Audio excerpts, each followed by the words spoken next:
اعوذ باللہ من الشیطان الرجیم، بسم اللہ الرحمن الرحیم۔ جماعت نومی، مضمون ہمارا ہے اردو، اور موضوع جو ہے وہ ہے آج یعنی فیض احمد فیض کے حالات زندگی۔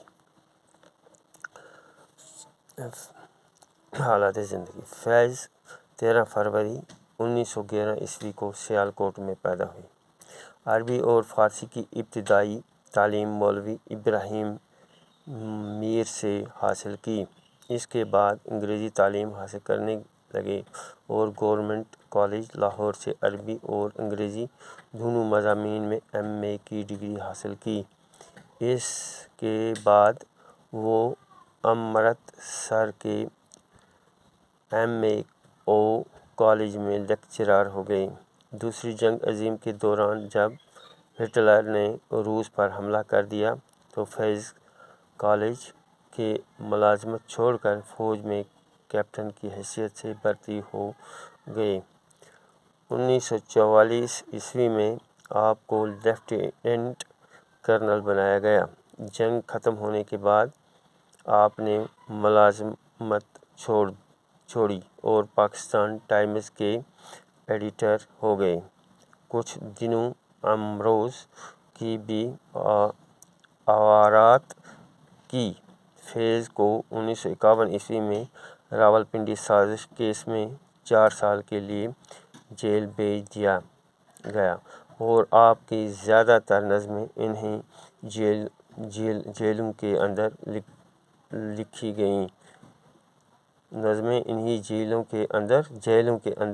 گئیں۔ 20 نومبر 1984 عیسوی کو لاہور میں انتقال فرمایا۔ فیض بہت سادہ لوح انسان اور منکسر المزاج شخصیت کے مالک تھے۔ غصہ بہت کم کرتے تھے۔ مزاج کی نرمی ان کے کلام میں بھی دیکھی جا سکتی ہے۔ یہ ہوگی ان کے حالات زندگی اور شاعرانہ خصوصیات فیض احمد فیض کے۔ فیض کے کلام میں شاعری صرف مشاہدہ ہی نہیں بلکہ مجاہدہ بھی ہے۔ ان کے یہاں رقیب کا تصور بڑا نرالا ہے۔ وہ اپنے رقیب سے نفرت نہیں کرتے بلکہ اسے اپنا رازداں بناتے ہیں۔ مزدوروں اور زیر دستوں سے ہمدردی فیض کے خمیر میں شامل تھی۔ تمثیلی پیرایے اور رمزیہ کنایہ بھی ان کی شاعری کا اہم جز ہے۔ آپ اقتصادی بربادی اور معاشرتی الجھاؤ کو اپنا موضوع سخن نہیں بناتے بلکہ ان کے خیال میں ان تمام مسائل کا حل سیاسی آزادی میں مضمر ہے۔ ان کی فکر اگرچہ انقلابی ہے مگر ان کا شاعری آہنگ انقلابی نہیں بلکہ اس میں دھیما پن، موسیقیت اور عنایت ملتی ہے اور انقلاب کی رفتار سبک ہے۔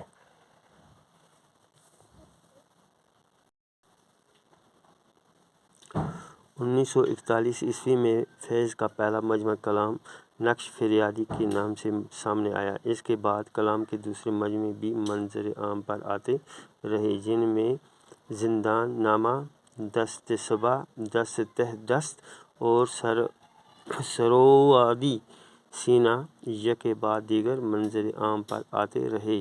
ان مجموعوں میں کئی ایسی نظمیں بھی شامل ہیں جو عشق یا غم اور سیاسی اور سماجی نوعیت کی زیادہ ہیں۔ ان کا فن بھی پختہ ہو چکا ہے اور خیالات بھی بلند اور بامقصد ہوئے ہیں۔ فیض کو سوویت یونین کا سب سے بڑا اعزاز لینن امن انعام دیا گیا۔